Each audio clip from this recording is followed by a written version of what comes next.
क्योंकि भारत के विदेश मंत्री दौरे पर जाते हैं और इस दौरे के ठीक बाद ये एयर स्ट्राइक होती है। क्या कनेक्शन है? क्योंकि बड़े कनेक्शन निकाले जा रहे हैं एम्बेसडर। आभारी हूँ, बहुत बहुत धन्यवाद सर, बहुत अच्छा लगता है आपके साथ। और फिर जब कर्नल साहब हों, विशेषज्ञ हों, जनरल जीडी बख्शी साहब हों, तो फिर मुझे कुछ कहने की क्या जरूरत है, सब कुछ तो ये लोग जानते हैं, आप भी खुद जानते हैं। अब सवाल आपने एक पूछा डिप्लोमेसी में, हम यही कहेंगे, चलिए चाय पीते हैं बैठ के।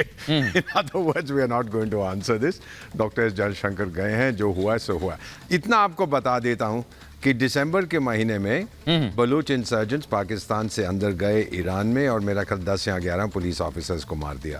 फिर जो कासिम सुलेमानी का जो हो रहा था मेमोरियल इवेंट, उसमें भी 90-100 लोग मर गए थे। और ये भी अदल जैश जो है, जिसको आर्मी ऑफ जस्टिस कहते हैं, बलूच इंसर्जेंट ग्रुप, उन्होंने उसका क्लेम नहीं किया, आईसिस ने उसका क्लेम किया था। तो ईरान ने अब ये समझ लिया है कि पाकिस्तान हमारा मित्र नहीं है। सर, ये याद रखना बहुत ज़रूरी है कि 47 में सबसे पहला देश जिसने पाकिस्तान को मान्यता दी थी वो ईरान था। 65-71 में डार्लिंग करके ये दोनों देश जो थे, ईरान उनका समर्थन कर रहा था हमारे अगेंस्ट।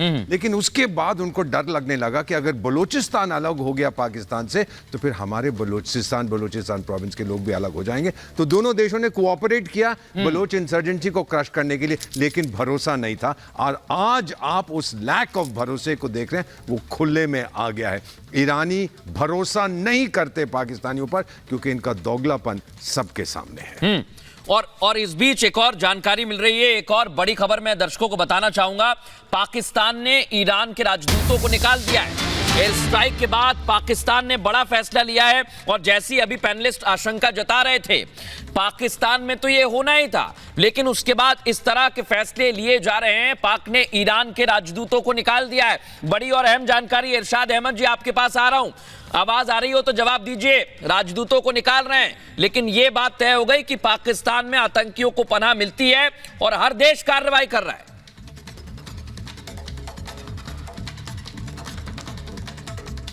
आपने अपने आप को म्यूट कर दिया है। कम से कम पीएम की तरह बिहेव मत करिए, बोलिए। जानबूझ के। इरशाद जी, आपके कार्यवाहक पीएम की तरह बिहेव ना करें। म्यूट हो गए आप गलती से। पूरा देश म्यूट हो गया है। सर, नीचे म्यूट है। मुझे मेरे डायरेक्टर बता रहे हैं कि उन्होंने म्यूट कर दिया है। इरशाद साहब, नए साल में एक बार सच बोल लो कि हाँ म्यूट कर। ये देखिए, कार्यवाहक प्रधानमंत्री हमने दिखाया, उनकी तस्वीर भी दिखाई है, बिना बोले वो चले गए। इरशाद जी म्यूट करके बैठे हुए। इरशाद जी ठीक करिए। आरजू जी, मैं आपसे एक छोटा कमेंट ले लेता हूं इस पर। जिस तरह से पाकिस्तान, जी बोलिए।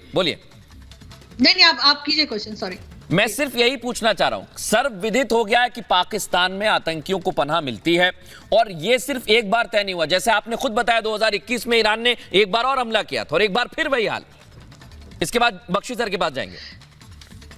जी हाँ, बिल्कुल। मैं खुद ये कह रही हूँ, और मैं कर्नल शैलेंद्र साहब ने जो बात की, मैं बिल्कुल उनकी बात से एग्री हूँ कि एज अ पाकिस्तानी मुझे ये बहुत शर्म आती है बार बार ये बात सुन करके। हर तरह की जब भी कोई टेररिज्म होती है, कुछ होता है, तो उसमें पाकिस्तान का नाम आता है, और इसी वजह से हमारे पासपोर्ट की जो हालत है सभी जानते हैं।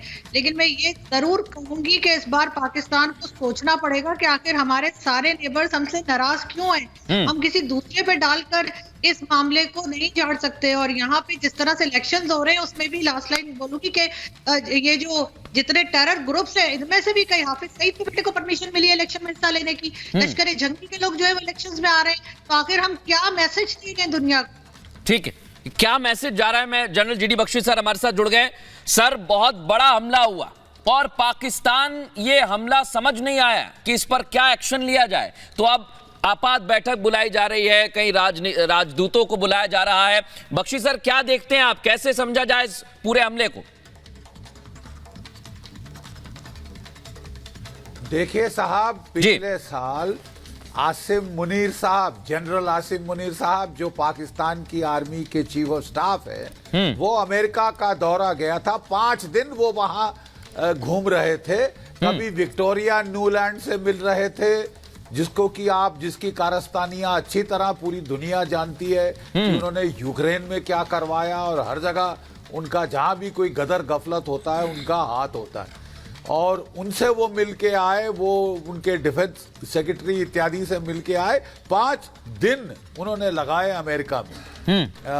उनकी हालत पतली है, इकोनॉमिक हालत पूरी दुनिया जानती है कि ये देश डूब रहा है। रस्सी जल गई है साहब, ऐंठ नहीं गई।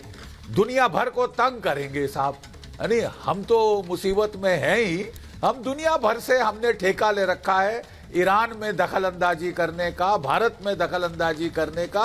दुनिया भर में जहां कोई टेररिस्ट इंसिडेंट होता है उसके तार सीधे और सीधे इस्लामाबाद से जुड़ते हैं। बिल्कुल। और ईरान इनसे काफी परेशान है क्योंकि ईरान के दो बड़े धमाके हो चुके हैं।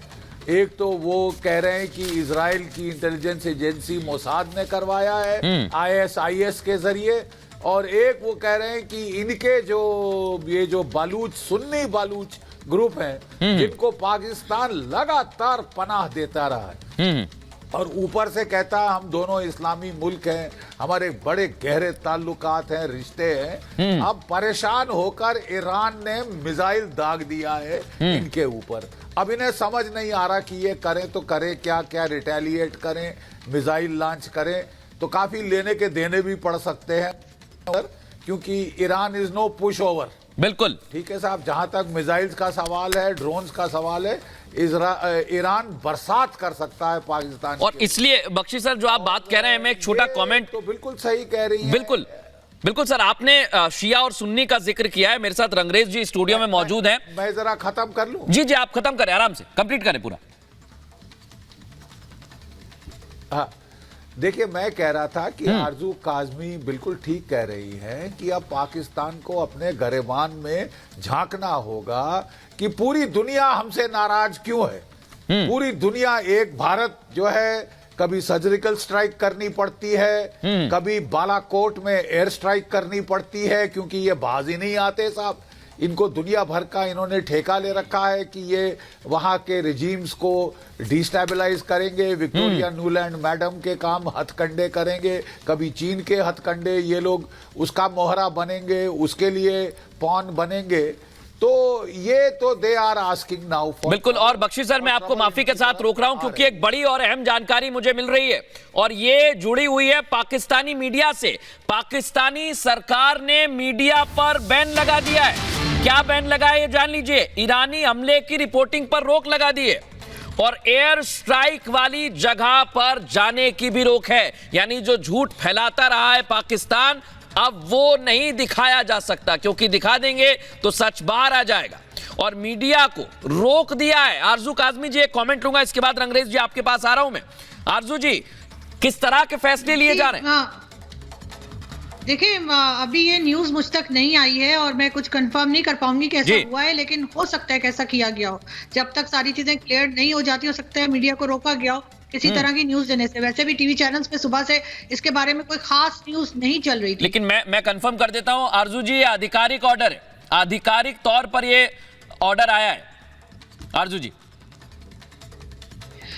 जी, पॉसिबल है, क्योंकि इस तरह की बातें छुपाई जाती। जब ये कह रहे हैं कि एयर स्ट्राइक हुई है, उसके बाद सिर्फ ये स्टेटमेंट आया कि 2 बच्चों की जानें गई हैं, 3 जख्मी हुए हैं, ये सुनकर तो कोई भी जो है वो यकीन नहीं करेगा। ये किस तरह का एयर स्ट्राइक है? इसी तरह का आप लोगों के टाइम पर कहा गया था कि 2 दरख्त गिर गए, 4 कौवे मर गए।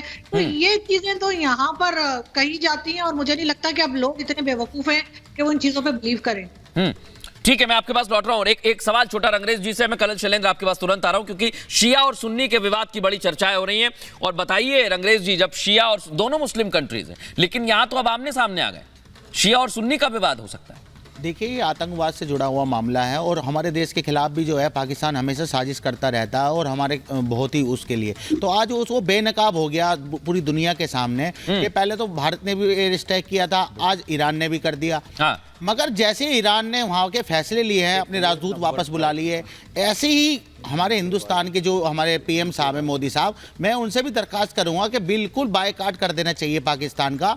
उनके जितने भी हमारे वहाँ राजदूत हैं उनको वापस बुला लेना चाहिए। हमें इनसे कोई रिश्ता नहीं रखना चाहिए, क्योंकि ये आतंकवादियों को पनाह देते हैं और आतंकवादी हमारे देश पर हमला करते हैं।